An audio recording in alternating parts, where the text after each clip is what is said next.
Saludos.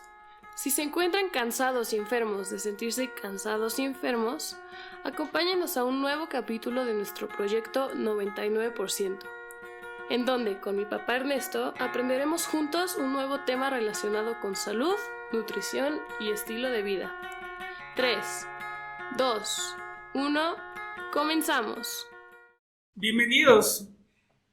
Este programa, de veras, es súper interesante y sí es de aquellos que les pido de favor si lo comparten con personas que conozcan porque les puede ayudar mucho en su salud. Hoy vamos a hablar de estas hierbas o hierbas medicinales y su interacción con nuestras bacterias. No sin antes de entrar de lleno al tema, a mí me gustaría tomar un par de minutos para dar un breve resumen de lo que son las bacterias y su importancia.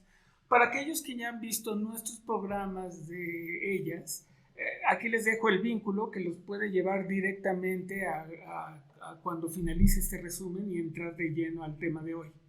Pero siguiendo con este resumen, cuando hablamos de bacterias, estamos hablando de millones y millones de microorganismos que en su totalidad pueden ser hasta 10 veces el tamaño de nuestras células humanas. Y digo que pueden ser porque es un tema polémico. Hay científicos que dicen que no son 10 veces, que son 7 o son 5, pero lo que sí concuerdan es que son mucho más el número de bacterias que de células humanas. Se puede decir hasta que somos más bacteria que humanos. Tienen una grandísima importancia. De hecho, son más de 1000 especies que podemos tener, no en nuestro cuerpo, sino en su diversidad, porque cada ser humano más o menos tiene entre 160 a 180 especies de estas 1000, pero ese es el número que tenemos de forma activa. Ellas se encargan de ayudarnos en muchas funciones. Por ejemplo, nos ayudan contra enfermedades, nos ayudan a estabilizar nuestro sistema inmunológico, nos protegen de alergias, afectan hasta nuestro humor, nuestra salud mental, indirectamente nos ayudan con enfermedades como Alzheimer, depresión, obesidad, etcétera, etcétera. Piensen en ellas como un nuevo órgano, así como tenemos el hígado, por ejemplo. Y curiosamente, este nuevo órgano de las bacterias es del peso de este hígado, es entre 1 y 2 kilos. Y así como yo tenía conceptualizado al hígado como uno de los maestros en funciones bioquímicas en nuestro cuerpo o de reacciones, las bacterias, para que vean nada más qué importancia tienen, generan 150 veces más reacciones bioquímicas en el cuerpo que el mismo hígado. Esa es su grandísima importancia. Una de las sustancias que generan estas bacterias son ácidos grasos de cadena corta que se ha comprobado son muy importantes para nuestra salud. Y aquí termina esta breve introducción. Ahora vamos a hablar del tema de hoy, que son las hierbas medicinales y nuestras bacterias y cómo es que se ayudan. Hay dos tipos de ellas, aquellas que nos benefician y aquellas que nos pueden dañar un poco. Y dentro de ellas, de estos dos tipos, y sobre todo de las que nos ayudan, existen otros dos tipos, que son las de tipo de carbohidrato, y esto porque la fibra es un carbohidrato y la fibra es un alimento importantísimo, es un insumo crítico para nuestras bacterias. Y el otro tipo son estas moléculas pequeñas que no son de tipo carbohidrato. Vamos a empezar por las de tipo carbohidrato, y estas son almidones, pueden ser almidones o fibra tanto soluble como insoluble, y piensen en esta fibra como algo que va a llegar íntegro a nuestro intestino grueso. Y esto porque no tenemos las enzimas en el cuerpo para digerirla. Entonces pasa por el estómago, intestino delgado, como viene y llega a nuestras bacterias en el colon, en donde ellas van a consumirla y van a generar una nueva sustancia a través de ella. Y estos son los ácidos grasos de cadena corta, pero en forma de acetato, propanato y butirato. Este último, el butirato, es muy importante que lo recordemos porque es en donde hay más estudios y se ha comprobado científicamente que es un antiinflamatorio muy poderoso para nuestro cuerpo, ayuda a los órganos a hacer sus funciones mucho mejor y, entre otras cosas, también regula el nivel de insulina en la sangre, muy importante para la salud. El otro tipo de estos que hablamos son estas moléculas pequeñas que no son de tipo carbohidrato y en su mayoría vienen en forma de polifenoles. Estos polifenoles también la ciencia ha demostrado que son importantísimos para nuestra salud.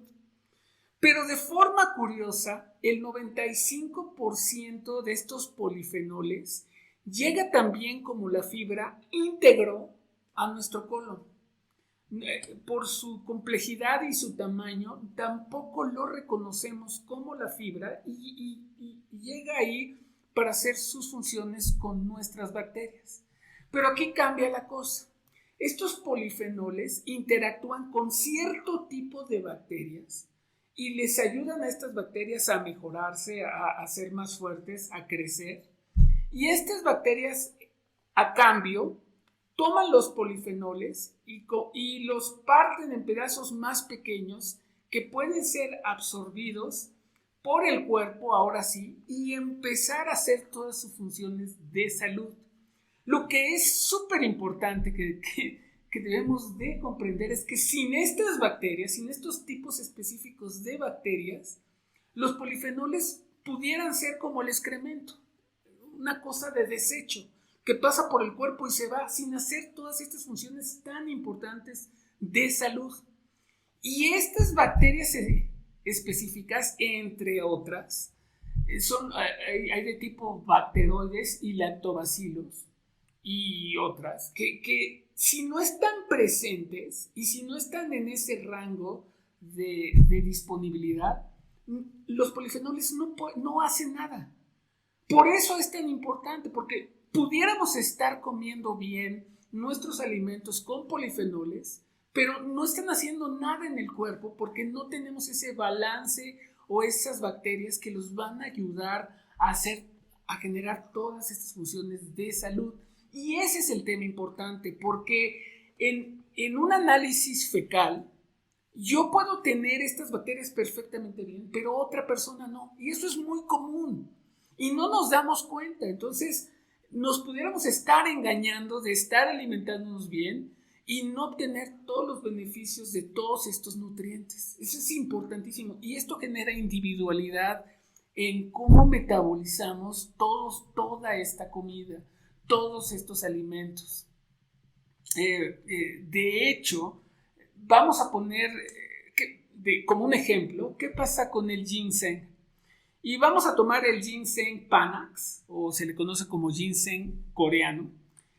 Este ginseng en laboratorio, o sea, no en el cuerpo humano, sino en laboratorio, se utilizaron muestras fecales y ayudó a crecer a las bifidobacterias y lactobacilos de una forma importante, pero también ayudó a eliminar a patógenos que nos hacen daño, a bacterias malas, de una forma muy importante.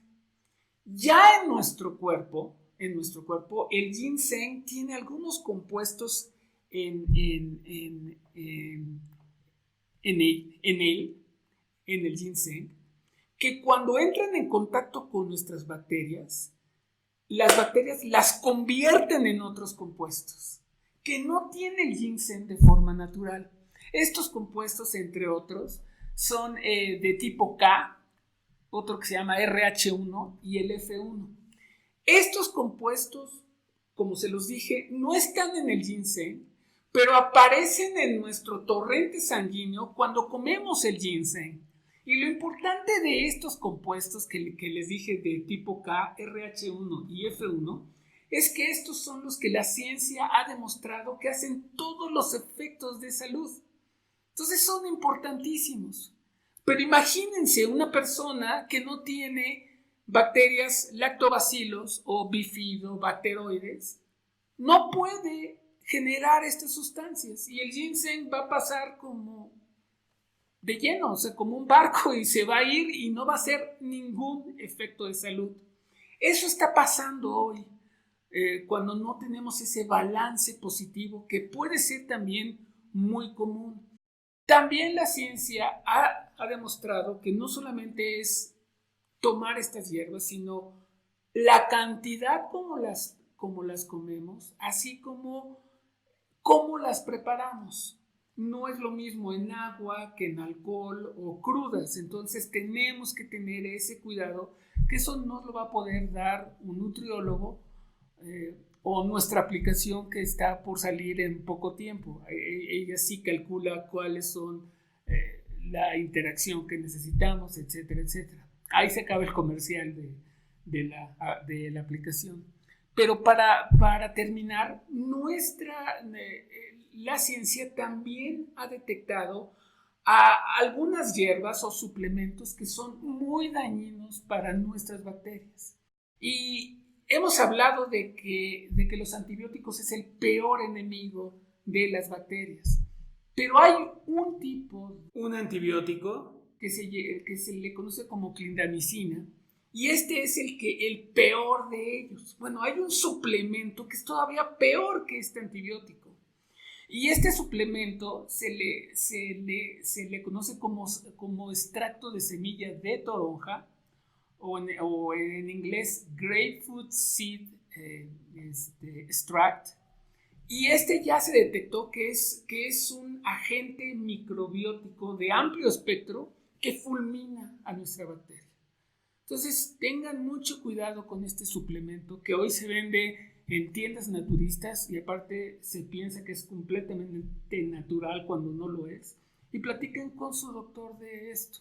Muchas gracias por su atención el día de hoy y espero que les haya servido esta información. Hasta luego.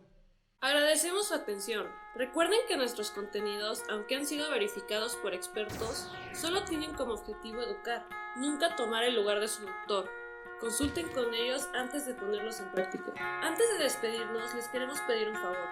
Una manera de que nuestro proyecto 99% se sostenga es suscribiéndose ya sea al canal de YouTube o al podcast. Hasta el próximo capítulo.